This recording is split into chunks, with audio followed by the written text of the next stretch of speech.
ರೈತರಿಗೆ DCM DK Shivakumar ಗದರಿದ ವಿಚಾರವಾಗಿ DCM DKShi ವಿರುದ್ಧ ಶಾಸಕ ಡಾಕ್ಟರ್ ಅಶ್ವತ್ಥ ನಾರಾಯಣ್ ಕಿಡಿಕಾರ್ತಾ ಇದ್ದಾರೆ. ಇದೀಗ ಹೆದರಿಸುವ ಸಂಸ್ಕೃತಿನ ಬಿಟ್ಟು ಸಮಸ್ಯೆ ಬಗೆಹರಿಸುವುದನ್ನು ಕಲಿತ್ಕೋಬೇಕು.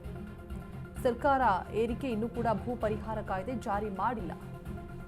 2013ರ ಆಕ್ಟ್ ಅನುಷ್ಠಾನ ಮಾಡಿ ರೈತರಿಗೆ ನ್ಯಾಯವನ್ನು ಕೊಡಿಸಬೇಕು ಅಂತ ಹೇಳ್ತಿದ್ದಾರೆ. ರೈತರನ್ನ ವಿಶ್ವಾಸಕ್ಕೆ ತೆಗೆದುಕೊಂಡು ಸಮಸ್ಯೆ ಬಗೆಹರಿಸಲಿ. ರೈತರ ಮೇಲೆ ದೌರ್ಜನ್ಯ ದಬ್ಬಾಳಿಕೆ ನಡೆಯುವುದು ಒಳ್ಳೆಯದಲ್ಲ. ಸಿಎಂ ಡಿಸಿಎಂ ಸರ್ಕಾರದಲ್ಲಿ ಒಂದೊಂದು ನಿಲುವಿನ ಮೂಲಕ ರೈತರಿಗೆ ಸಂಕಷ್ಟಕ್ಕೀಡು ಮಾಡೋದು ಸರಿಯಲ್ಲ ಅಂತ ವಾಗ್ದಾಳಿ ನಡೆಸಿದ್ದಾರೆ ಅಶೋಕ್ ಅವರು.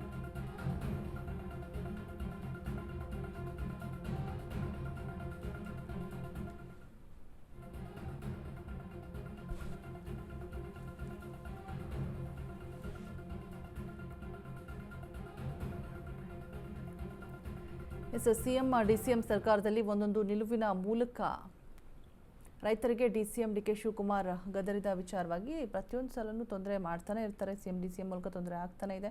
ಈ ಗದರೋದು ಇದನ್ನೆಲ್ಲ ಬಿಟ್ಟುಬಿಟ್ಟು ರೈತರ ಸಮಸ್ಯೆ ಏನಿದೆ ಅದನ್ನು ಕೇಳಿಬಿಟ್ಟು ಸಮಸ್ಯೆಯನ್ನು ಪರಿಹಾರ ಮಾಡಿ, ಈ ರೀತಿಯಾದಂಥ ಸಂಸ್ಕೃತಿಯನ್ನು ಬಿಡಿ.